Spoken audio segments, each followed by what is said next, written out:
Uniform civil code का वो सवाल जो मुसलमानों की एक बहुत बड़ी आबादी को इन दिनों बेचैन किए हुए है। नमस्कार, मेरा नाम अखिलेश आनंद है और आज द इनसाइड स्टोरी की खास पेशकश में बात होगी यूसीसी की यूनिफॉर्म सिविल कोड यानी समान नागरिक संहिता। दरअसल समान नागरिक संहिता का कोई लिखित दस्तावेज अब तक नहीं आया है, लेकिन तमाम तरह के सवाल हैं कि इससे क्या क्या बदलने वाला है, क्या क्या होने वाला है। पार्लियामेंट्री कमेटी की इसी मसले पर जो बैठक हुई, उसके बाद मुसलमानों के मन में तमाम तरह की और ज्यादा आशंकाएं आ गई हैं। तो क्या यूनिफॉर्म सिविल कोड से सिर्फ मुस्लिम ही प्रभावित होने वाले हैं? यह एक बहुत बड़ा सवाल है।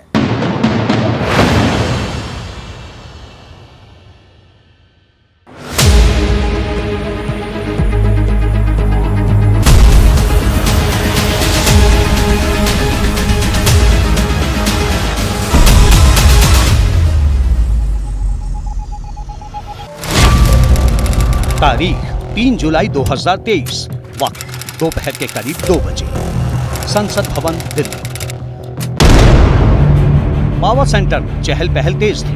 कानून मंत्रालय की संसदीय स्थायी समिति की बैठक बुलाई गई थी। ये बैठक समान नागरिक संहिता पर होनी थी, लिहाजा सबकी नजर इस मीटिंग पर थी। यूसीसी पर राष्ट्रव्यापी बहस के बीच ये बैठक समिति के अध्यक्ष सुशील मोदी ने बुलाई थी।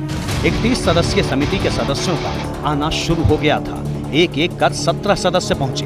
फिर अंदर मौजूदा सियासत के सबसे गर्म मुद्दे पर चर्चा शुरू हुई। बैठक में यूसीसी के स्वरूप को लेकर के चर्चा हुई। हिंदू अनडिवाइडेड फैमिली पर बात हुई। आनंद मैरिज एक्ट का जिक्र हुआ। आदिवासियों के लिए किस तरह की व्यवस्था की जाए, इसका जिक्र हुआ और साथ में मुस्लिम पर्सनल लॉज पर भी चर्चा की गई।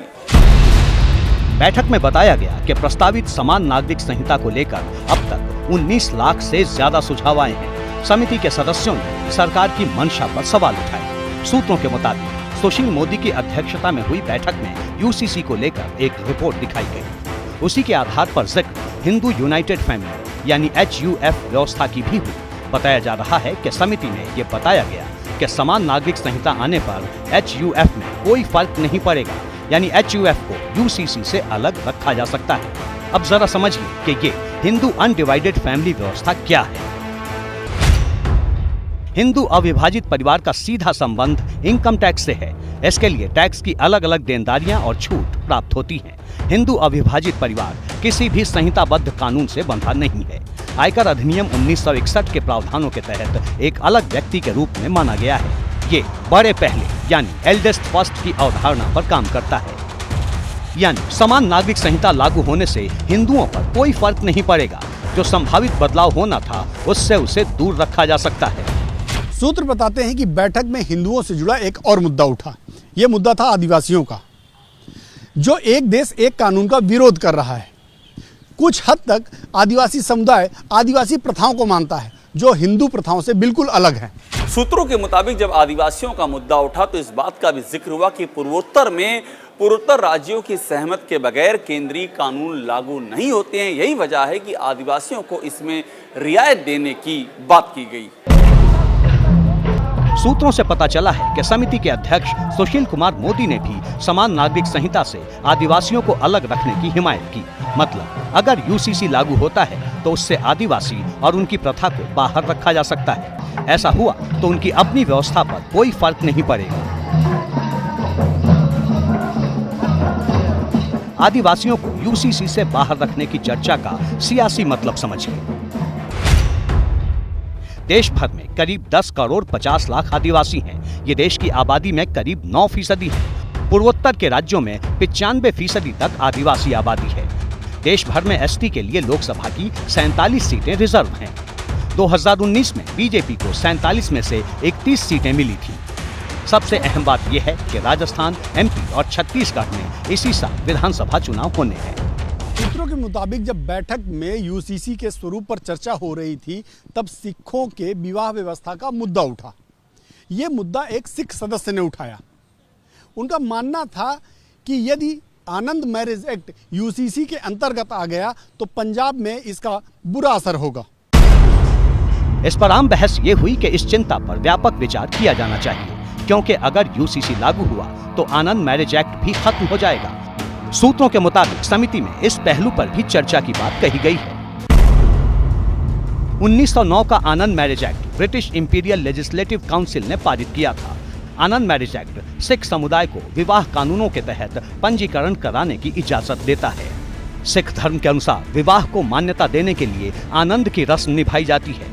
समझिए कि अगर यूसीसी के अंदर ही आनंद मैरिज एक्ट आता है तो क्या असर पड़ेगा। ना मैंने अभी तक समझा है, हम तो पहले यूसीसी में थे, हमारे पे तो पहले ही यूनिफॉर्म सिविल कोड था, क्योंकि हमारा अपना तो एक्ट कुछ भी नहीं है। हमारी रजिस्ट्रेशन पर्पसेस के लिए जब हम आनंद मैरिज करते हैं, आनंद कार्य करते हैं, तो 4 लांव फेरे लेने के बाद जो सरकार के पास रजिस्टर कराते थे वो अंडर हिंदू मैरिज एक्ट होता था। उसकी जो रजिस्ट्रेशन सर्टिफिकेट था उसके लिए सरकार ने अमेंडमेंट की कि सिखों का अपना सर्टिफिकेशन होना चाहिए, तो हमें मिला आनंद मैरिज एक्ट सर्टिफिकेट। हम एक ऐसा रिलीजन है सिख जिस पे पहले यूसीसी में है। हालांकि सरकार की तरफ से ये कहा जा रहा है कि आनंद मैरिज एक्ट पर यूसीसी का कोई असर नहीं पड़ेगा। जो शादियां जिस भी धर्म की मर्यादा से हो रही हैं उन पे किसी तरह का भी कोई फर्क नहीं पड़ेगा। आनंद मैरिज एक्ट के द्वारा हुई शादी एक्सेप्टेबल होगी, रजिस्टर्ड भी होगी। यूसीसी से उस पर कोई असर नहीं। कोई असर नहीं। आपने एक बड़ी बात बताई है और एक बड़ी चीज क्लियर कर दी। बावजूद इसके समान नागरिक संहिता से इसे अलग करने पर चर्चा हो रही है, तो सवाल यहीं से उठ रहा है कि अगर यूसीसी के बाद भी पर्सनल लॉ वजूद में रहेंगे तो फिर एक देश एक कानून का मतलब क्या है। एक अहम सवाल ये भी है कि क्या समान नागरिक संहिता सिर्फ मुसलमानों के लिए है। यही सवाल मुसलमानों के नुमाइंदे भी पूछ रहे हैं।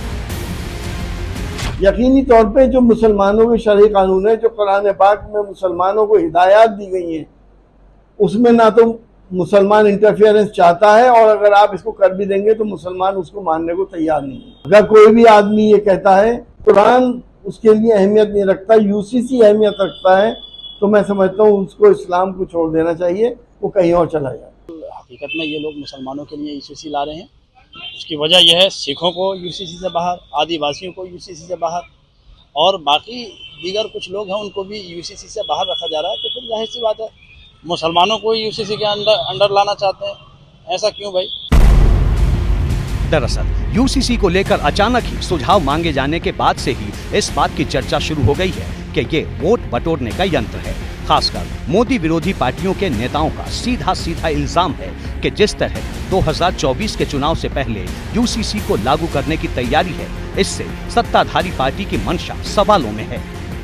भारतीय जनता पार्टी ये जानती है कि बेरोजगारी के नाम पर जो धोखा दिया है इन्होंने नौजवानों को, आज रोजगार नहीं है, नौकरी नहीं है, कारखाने नहीं लगे, जानबूझ करके बहस छिड़े, जो बुनियादी सवाल है उन पर बहस नहीं हो। यूसीसी के खिलाफ समाजवादी पार्टी है। हमारी पार्टी समान सिविल संहिता यानी कि यूसीसी को लागू करने के विरुद्ध नहीं है, बल्कि भाजपा व इनकी सरकार के इसको देश में लागू करने के तौर तरीकों से सहमत नहीं है।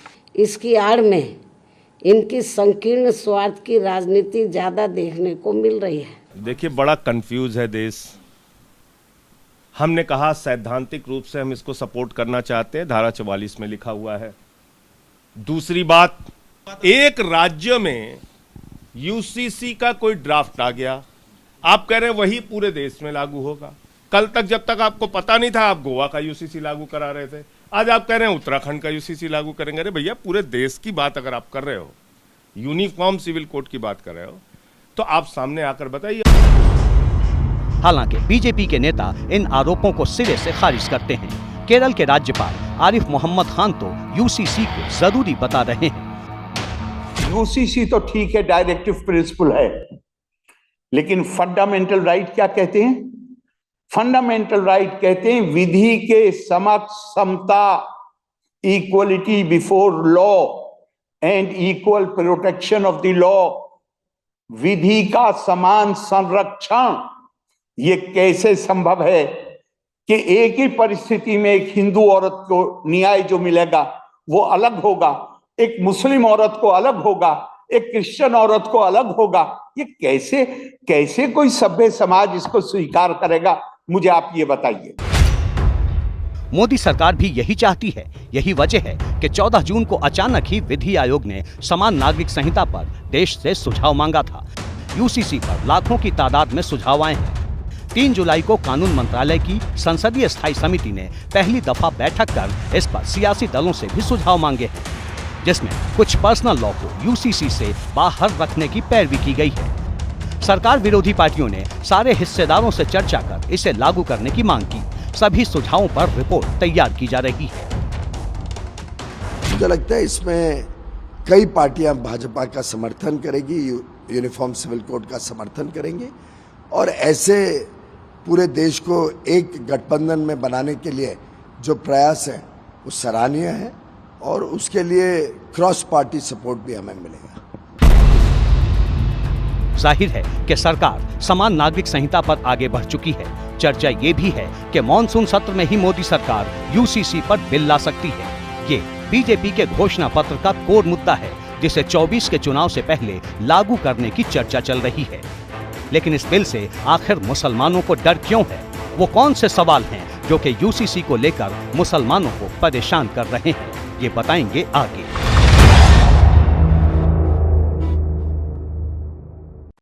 यूनिफॉर्म सिविल कोड यानी समान नागरिक संहिता, इस पर अभी कुछ भी तय नहीं है, लिखित नहीं है।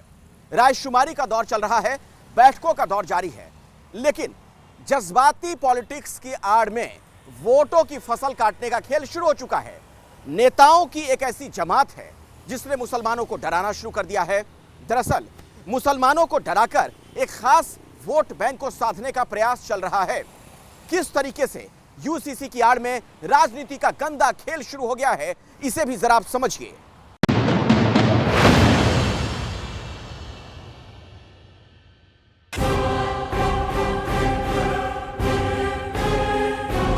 यूसीसी के नाम पर देश के प्रधानमंत्री एक हिंदुत्व सिविल कोड लाना चाहते हैं। मजलिस पहले भी मुखालिफत की, आज भी करेगी और कल भी करेगी। आरोप है भाजपा के दौर में कीमती आसमानों को छू रही है। भाजपा क्या कहती है? यूनिफॉर्म सिविल कोड लाएंगे ताकि आपकी तहजीब को, आपकी शनाख्त को, आपकी हर चीज को खत्म करके रख दिया जाए। आम मुसलमानों को डराने की साजिश है। ये तमाम चीजें शरीयत के खिलाफ हैं, तो शरीयत में मुदाखलत करके हम उनकी क़यादत को मंजूर नहीं कर सकते। पूरे हिंदुस्तान का मुसलमान समान नागरिक संहिता का मजबूती के साथ विरोध करेगा।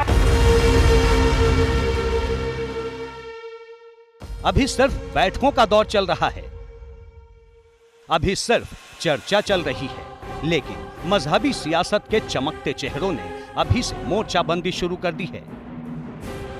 अभी से यूसीसी के विरोध के नाम पर अपने वोट बैंक को पक्का करने की कवायद शुरू हो गई है। आम मुसलमान यूनिफॉर्म सिविल कोड पर क्या सोचता है, ये हम आपको बताएंगे, लेकिन पहले उस सियासी बिसात की बात करते हैं जो यूसीसी विरोध की आड़ में बिछाई जा रही है। इस देश में यूनिफॉर्म सिविल कोड लाया जाएगा तो मेघालय, नागालैंड, नॉर्थ ईस्ट में लोग रोड पर निकल कर आ जाएंगे। आसाम में, नॉर्थ ईस्ट में आप बीजेपी आरएसएस से पूछो कि मुसलमान एक से ज्यादा शादी करता, अरे रिकॉर्ड है तो बताओ। नॉर्थ ईस्ट में पॉलीगैमी नहीं, पॉलीएंड्री भी होती है। पॉलीएंड्री का मतलब क्या है कि एक खातून कई मर्दों से शादी करती है। खत्म करेंगे बीजेपी आरएसएस वाले पॉलीएंड्री को। यूसीसी के बहाने देश की अल्पसंख्यक आबादी को भड़काने वाली जमात के सबसे बड़े चेहरे हैं असदुद्दीन ओवैसी। हैदराबादी भाईजान को हर वो मुद्दा मुफीद लगता है जो उनके खास अंदाज वाली सियासत को सूट करता है, तो यूसीसी के बहाने ओवैसी दक्षिण से पश्चिम तक अपनी सियासत चमकाना चाहते हैं और इसके लिए कभी संविधान की तो कभी मौलिक अधिकारों की दुहाई दे रहे हैं। सोच लीजिए, चुनाव जीतने के लिए अगर आप कोई काम करना चाह रहे हैं तो याद रखिए, मेरा फंडामेंटल राइट मुझसे कोई नहीं छीन सकता। चाहे वो आर्टिकल 25 हो, 29 हो, राइट टू इक्वालिटी हो, ये तमाम चीजें हमको इस बात की गारंटी देती हैं कि हम अपने मजहब पर चले। आरोप दूसरे पर चुनावी राजनीति करने का है, लेकिन खुद हर कदम सियासी फायदे और नुकसान को देखकर उठा रहे हैं। यूसीसी लागू हुआ तो देश में शादी, तलाक, गोद लेने, उत्तराधिकार से जुड़े कानून सभी लोगों के लिए एक जैसे हो जाएंगे, यानी सभी देशवासियों पर एक जैसा कानून ही लागू होगा। पर्सनल लॉ खत्म हो जाएंगे। ओवैसी जैसे नेता देश के सबसे बड़े अल्पसंख्यक समुदाय को समझाने की कोशिश कर रहे हैं कि यूसीसी उनके मजहब में हस्तक्षेप है। भाजपा के दौर में कीमतें आसमानों को छू रही हैं, तनख्वाहें कम हो रही हैं, पेट्रोल डीजल की कीमतें बढ़ रही हैं, हर चीज महंगी हो चुकी है। और भाजपा क्या कहती है? यूनिफॉर्म सिविल कोड लाएंगे। क्यों लाएंगे यूनिफॉर्म सिविल कोड? ताकि आपकी तहजीब को, आपकी शनाख्त को, आपकी हर चीज को खत्म करके रख दिया जाए। इमोशनल अपील वाली राजनीति के सूरमा ओवैसी अपने जज्बाती अल्फाजों से आम मुसलमानों को भड़काने की मुहिम पर हैं। इस मुहिम के पीछे की सियासत को समझना भी जरूरी है। दरअसल देश में 2011 की जनगणना के मुताबिक 14.2% मुसलमान हैं। लोकसभा की 24 सीटों पर 40% से ज्यादा मुस्लिम आबादी है। 63 सीटों पर 20 से 39% के बीच मुस्लिम वोट हैं। लोकसभा की 166 सीटों पर 10 से 19% तक मुस्लिम आबादी है, यानी लोकसभा की 253 सीटों पर मुस्लिम वोट असरदार है। यही वजह है कि मुस्लिम वोट के ताबेदार चाहे वो किसी भी सूबे के हों, ओवैसी जैसी भाषा ही बोल रहे हैं, मुसलमानों को डरा रहे हैं। ये मसला मजहब का है, इस्लामी। इस्लाम के यहाँ मजहब के उलमा, मुफ्ती सब मौजूद हैं। जो फैसला यहाँ के उलमा मुफ्तियान करेंगे उसको हम मानेंगे। मुझे समझ नहीं है कि अगर आप यूनिफॉर्म सिविल कोड की बात कर रहे हैं तो किस कॉन्टेक्स्ट में कर रहे हैं, क्या मकसद क्या है? बिकॉज यूनिफॉर्म सिविल कोड तो प्रॉपर्टी के हिसाब से होता है, मैरिज के हिसाब से होता है, इनहेरिटेंस के। मुझे नहीं मालूम किस लॉ की बात करें। अगर बीजेपी नेताओं ने कहा, उनको बोलना है कि हेमा मालिनी का क्या करेंगे आप? वो भी उसकी भी दूसरी शादी है धर्मेंद्र के साथ। अभी देश में सिर्फ अपराध से जुड़े कानून सभी नागरिकों पर समान रूप से लागू होते हैं। यूनिफॉर्म सिविल कोड लागू हुआ तो हर जाति धर्म के लिए एक जैसा कानून होगा। विवाह और तलाक के लिए एक कानून होगा। बच्चा गोद लेने, जमीन जायदाद पर एक कानून होगा। यानी कुछ मामलों में अब तक अलग अलग धर्मों के लिए अलग अलग कानून लागू थे, वो अब लागू नहीं रहेंगे। कानून की नजरों में बराबरी वाली इस बात को लेकर ही मुसलमानों को डराया जा रहा है। कानून की नजर में इसी बराबरी के दर्जे को मजहब में हस्तक्षेप बताया जा रहा है।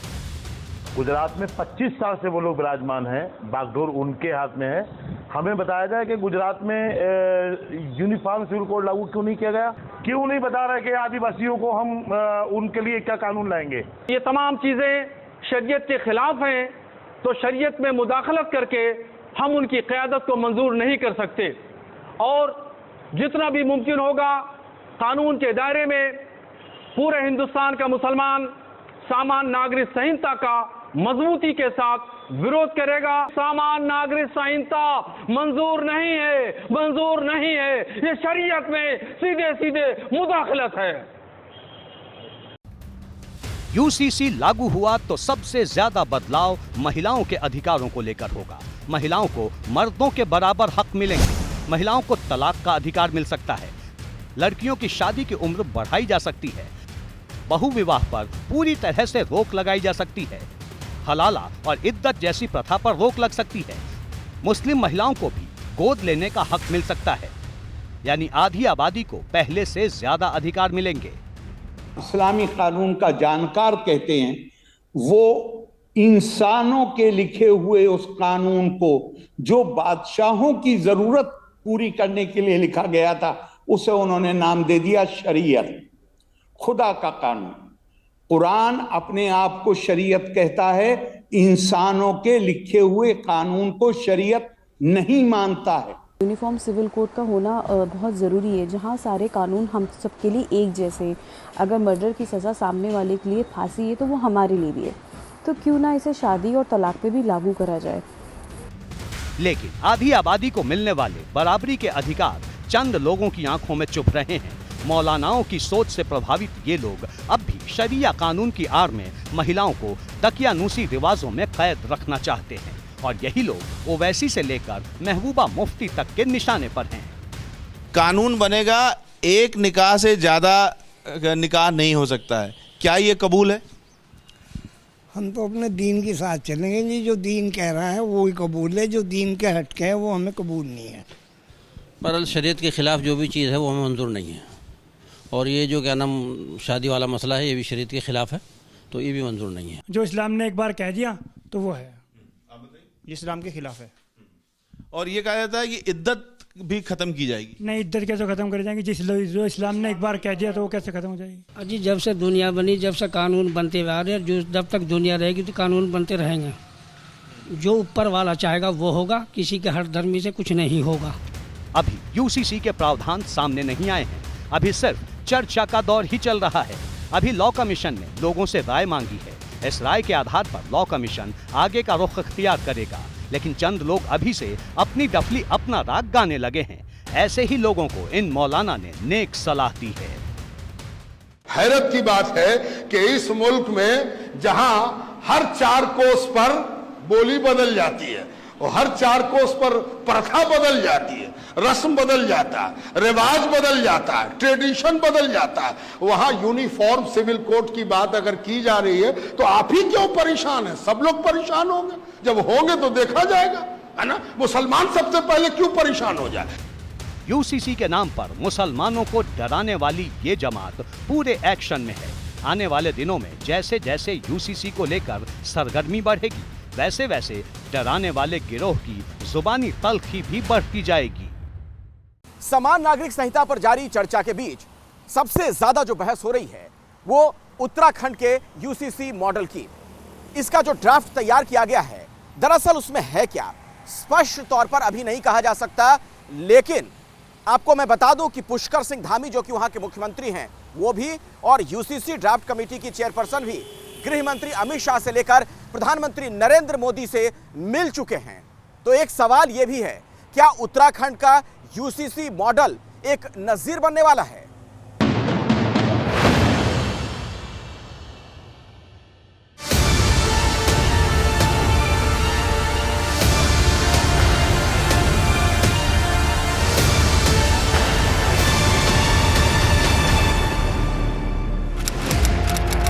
नौ फरवरी 2022, जगह देहरादून, उत्तराखंड। उत्तराखंड विधानसभा चुनाव के लिए जब 5 दिन रह गए थे, तब बीजेपी ने दृष्टि पत्र नाम से अपना घोषणा पत्र जारी किया था। वो चुनावी कैंपेन का आखिरी दौर था जब बीजेपी ने एक बड़ा दांव चला।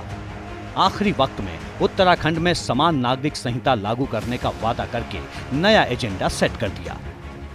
नतीजा ये हुआ कि उत्तराखंड के चुनावी इतिहास में पहली बार कोई सरकार रिपीट हुई।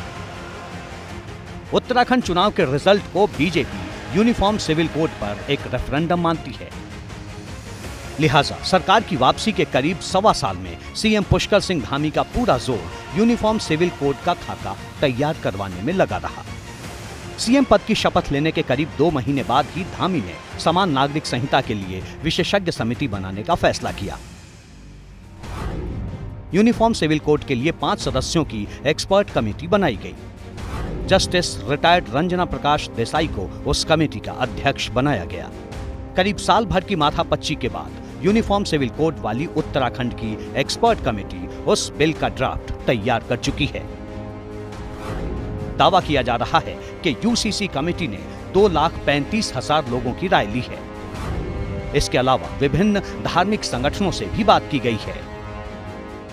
अभी उत्तराखंड के हिसाब से उन्होंने बनाया है और मैं समझता हूं कि चूंकि पहला राज्य उत्तराखंड है जहां इस प्रकार से हो रहा है, इसलिए सभी पहलुओं को ध्यान में रखा होगा उन्होंने। It gives me immense pleasure to inform you that the drafting of the proposed Uniform Civil Code of Uttarakhand is now complete. The report of the expert committee along with the draft code would soon be printed and submitted to the government of Uttarakhand. लेकिन चूंकि bill का मसौदा अभी सार्वजनिक नहीं हुआ है, इसलिए ये साफ नहीं है कि उत्तराखंड वाले यूसीसी के ड्राफ्ट में क्या क्या है। उत्तराखंड वाले यूसीसी के दायरे में कौन कौन आ रहा है, उत्तराखंड में समान नागरिक संहिता कैसे लागू होगी। अभी तक की हलचल को देख करके तो ऐसा लग रहा है कि उत्तराखंड का यूसीसी ड्राफ्ट शायद सिर्फ उत्तराखंड के लिए ही नहीं होगा। मुमकिन है कि इसी बिल के कई प्रावधानों को देश में लागू होने वाले यूनिफॉर्म सिविल कोड में भी शामिल किया जाए। हाल में हुई हलचल को देखकर भी इसका अंदाजा लग रहा है। तारीख 3 जुलाई 2023, वक्त रात करीब 11 बजे, जगह दिल्ली। केंद्रीय गृह मंत्री अमित शाह के घर के बाहर अचानक बड़ी हलचल हुई। पता चला कि यहां उत्तराखंड के मुख्यमंत्री पुष्कर सिंह धामी अपने काफिले के साथ पहुंचे थे। बाद में उस मुलाकात की तस्वीर जारी हुई, लेकिन खबर ये भी आई कि अमित शाह और धामी की इस मीटिंग में जस्टिस रिटायर्ड रंजना प्रकाश देसाई भी मौजूद थीं, जो कि उत्तराखंड में समान नागरिक संहिता की ड्राफ्ट कमेटी की चेयरपर्सन हैं।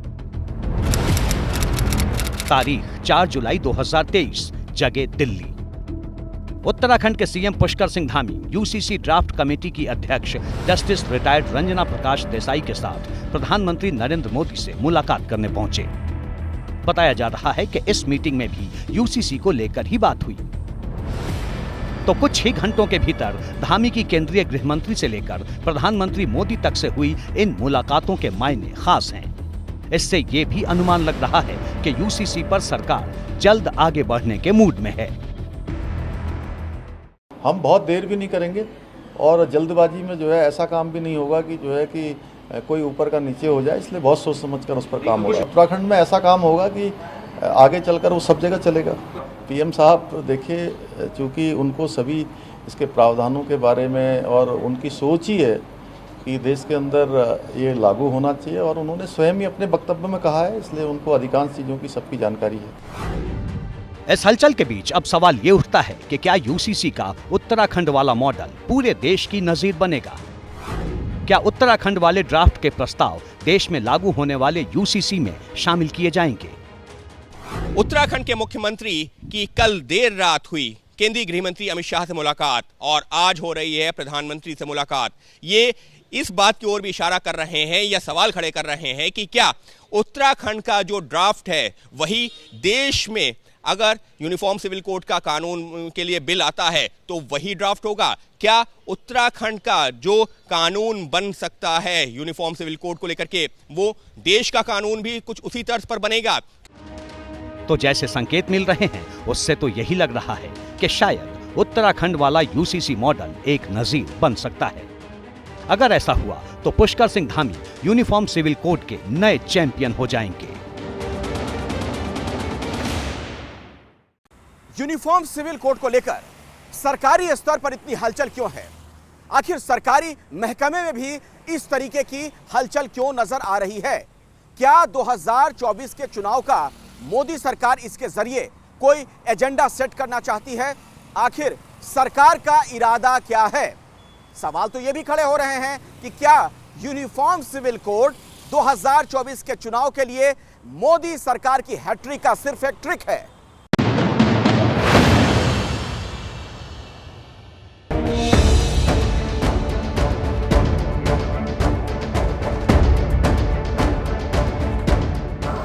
आप मुझे बताइए, एक घर में परिवार के एक सदस्य के लिए एक कानून हो, परिवार के दूसरे सदस्य के लिए दूसरा कानून हो, तो क्या वो घर चल पाएगा क्या?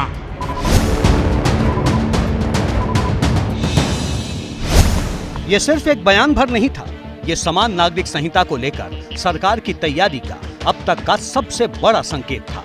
27 जून को भोपाल में प्रधानमंत्री मोदी ने एक देश एक कानून की पैरवी में ये बात कही तो अचानक ही दिल्ली के पावर सेंटर में हलचल तेज हो गई। मंत्रियों की भागदौड़ शुरू हो गई। यूसीसी पर राष्ट्रव्यापी चर्चा होने लगी। समान नागरिक संहिता पर तथ्य, तरफदारी, विरोध और अवरोध के बीच सवाल उठने लगे हैं कि क्या 2024 के चुनाव से पहले कॉमन सिविल कोड लागू हो जाएगा? क्या 2024 के चुनाव में बीजेपी अपने आखिरी हथियार का प्रयोग करेगी? क्या मोदी सरकार इसी कार्यकाल में अपना तीसरा कोर एजेंडा पूरा करेगी? ये सवाल इसलिए भी अहम है क्योंकि सरकारी स्तर पर यूसीसी को लेकर हलचल काफी तेज है। दरअसल बीजेपी के घोषणा पत्र में 3 अहम मुद्दे रहे हैं।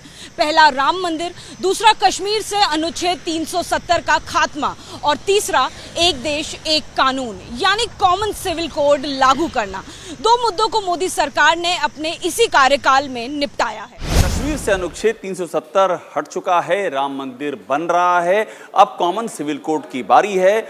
लॉ कमीशन ने इसके लिए राय मांगी है और साथ ही साथ लॉ मिनिस्ट्री की जो स्टैंडिंग कमेटी है वो भी इस पर राय मशवरा कर रही है। 20 जुलाई को संसद का मॉनसून सत्र शुरू होगा। चर्चा यह है कि इसी सत्र में बिल लाकर देश में समान नागरिक संहिता लागू कर दिया जाएगा, क्योंकि विपक्ष में खड़ी कई पार्टियां भी यूसीसी के मुद्दे पर सरकार के साथ खड़ी दिख रही हैं। अब जरा समझिए कि कौन कौन सी पार्टियां यूसीसी के समर्थन में खड़ी हैं। यूसीसी के मुद्दे पर बीजेपी के साथ जेडीयू खड़ी दिख रही है। इसके अलावा केजरीवाल की पार्टी आप, शिवसेना शिंदे गुट के साथ साथ उद्धव का गुट भी यूसीसी पर सरकार के साथ है। इसके अलावा बीएसपी और एसबीएसपी भी बीजेपी के साथ है, यानी सरकार के लिए वक्त मुफीद है। हालांकि कांग्रेस और एनसीपी ने अब तक इस पर अपना स्टैंड तय नहीं किया है। जाहिर है कि यूसीसी पर कानून बनाने में सरकार को बहुत ज्यादा मशक्कत नहीं करनी पड़ेगी। उत्तराखंड में जो यूसीसी को लेकर ड्राफ्ट तैयार किया गया है उसी के आधार पर ब्लूप्रिंट तैयार किए जाने की चर्चा है। लेकिन विपक्षी पार्टियां कह रही हैं कि सरकार को जल्दबाजी में फैसला करने के बजाय इस पर व्यापक बहस करवानी चाहिए। जब आपने अब तक कोई दस्तावेज नहीं रखा, कोई क्लियरिटी नहीं है, किसी समुदाय से आप बात नहीं कर रहे हैं, भारत की राजधानी दिल्ली है, भाजपाइयों की राजधानी नागपुर है, और नागपुर वाले क्या कहते हैं? नागपुर वाले कहते हैं दलितों, पिछड़ों, आदिवासियों का आरक्षण खत्म होना चाहिए। तो कल को एक देश एक कानून के नाम पर आप इस देश के अंदर आरक्षण खत्म कर देंगे तो क्या होगा? तो इसलिए हमको जानना है कि आप यूसीसी में क्या लाना चाहते हैं, किससे किससे आपने बातचीत की। सरकार ने 14 जुलाई तक लोगों से इस पर सुझाव मांगे हैं। कानून मंत्रालय की स्थायी समिति इस पर बैठक शुरू कर चुकी है। इससे संकेत बहुत साफ है कि 24 के चुनाव से पहले सरकार यूसीसी पर बड़ा फैसला ले सकती है। तो सवाल यहीं से उठ रहे हैं कि क्या यूसीसी के जरिए सरकार बड़े वोट बैंक को साधने की तैयारी में है? अगर यूसीसी लागू होता है तो क्या 24 के चुनाव में बीजेपी को इसका फायदा मिलेगा? जो मोदी के विरोध में खड़े हैं वे भी यूसीसी के मुद्दे पर बीजेपी के साथ क्यों हैं? दरअसल यूसीसी के जरिए वोटों की गोलबंदी की तैयारी है। सिखों को यूसीसी से बाहर, आदिवासियों को यूसीसी से बाहर और बाकी दीगर कुछ लोग हैं उनको भी यूसीसी से बाहर रखा जा रहा है। तो फिर जाहिर सी बात है मुसलमानों को यूसीसी के अंडर लाना चाहते हैं। ऐसा क्यों भाई? पहली बात तो इसकी यूसीसी की जरूरत क्या है? अगर हाँ जरूरत है तो उस चीज़ की आप सबको समानता दीजिए। सिखों को मान लिया जाएगा, आदिवासियों को मान लिया जाएगा, तो इसका मतलब है कि जो हमारी धर्म की आज़ादी है, हमारी समानता की आज़ादी है, जितने भी जो हमारे कॉन्स्टिट्यूशन ने हक दिए वो सारे ही आप वापस ले रहे हो। तो कॉन्स्टिट्यूशन ही खत्म कर दो, फिर तो अपना एक अलग बना लो। अगर इसे सियासी और बीजेपी के नजरिए से देखें तो पहली बार नरेंद्र मोदी के सामने राष्ट्रीय स्तर की बड़ी विपक्षी चुनौती खड़ी दिख रही है। मोदी के विरोध में खड़ी तमाम पार्टियां मोर्चाबंदी कर रही हैं। मोदी विरोधी पार्टियों की 23 जून को पटना में बैठक हो चुकी है। मोदी विरोधी पार्टियां दूसरी बैठक की तैयारी में जुटी हैं। अंतर विरोध के बावजूद ज्यादातर पार्टियां एक साथ खड़ी दिख रही हैं। बीजेपी का थिंक टैंक इस विपक्षी एकजुटता के मुकाबले ज्यादा मजबूत हथियार की तलाश में था और इसमें सबसे अहम साबित हो सकता है समान नागरिक संहिता, जो बीजेपी का कोर मुद्दा भी रहा है और हिंदुओं को प्रभावित भी करता रहा है। इसी कार्यकाल में प्रधानमंत्री मोदी ने बीजेपी को 2 कोर मुद्दों को मूर्त रूप दिया था। कश्मीर से धारा 370 का खात्मा भी और राम मंदिर का निर्माण भी। बीजेपी के कोर मुद्दों में अब सिर्फ यूसीसी ही बाकी बचा है। अगर यूसीसी भी इसी कार्यकाल में पूरा हो जाएगा तो ये पीएम मोदी के लिए हैट्रिक होगा। अहम बात यह है कि इस वक्त सरकार प्रचंड बहुमत के साथ है। लोकसभा में अपने दम पर पूर्ण बहुमत हासिल है तो राज्यसभा में भी बीजेपी मजबूत दिख रही है। यूसीसी पर विपक्ष का साथ भी दिख रहा है। यही वजह है कि मोदी सरकार इसे 24 के चुनाव से पहले निपटा देना चाहती है ताकि बीजेपी के घोषणा पत्र का कोर मुद्दा निपट जाए और तीसरी बार सत्ता में वापसी की एक मजबूत सीढ़ी भी तैयार हो जाए। कानून के समक्ष देश के सभी नागरिक बराबर होने चाहिए। इस नजरिए से अगर आप देखिए तो यूसीसी जरूरी लगता है, लेकिन जो देश के हमारे नेता हैं उनके एक बड़े तबके के लिए कानून से ज्यादा उनका वोट बैंक महत्वपूर्ण हो जाता है। इसीलिए यूसीसी की आड़ में डराने का धंधा भी चल रहा है, डराने का खेल भी चल रहा है। यूनिफॉर्म सिविल कोड से जुड़ी तमाम जानकारियां, हर अपडेट एबीपी न्यूज पर आप आगे भी लगातार देखते रहेंगे। जैसे ही घड़ी का काटा दोपहर 2:30 पे आए, बबीता जी का दिल सास बहू साजिश के लिए मचल जाए। और ये है इनकी बहू, पूरे दिन ऑफिस की टेंशन हो जाए गॉन जब ये करें अपना फेवरेट शो फ्री टाइम पे ऑन। इनकी तरह आप भी देखिए अपना फेवरेट शो अपने टाइम पर और डाउनलोड कीजिए एबीपी लाइव ऐप अपने स्मार्ट टीवी पर।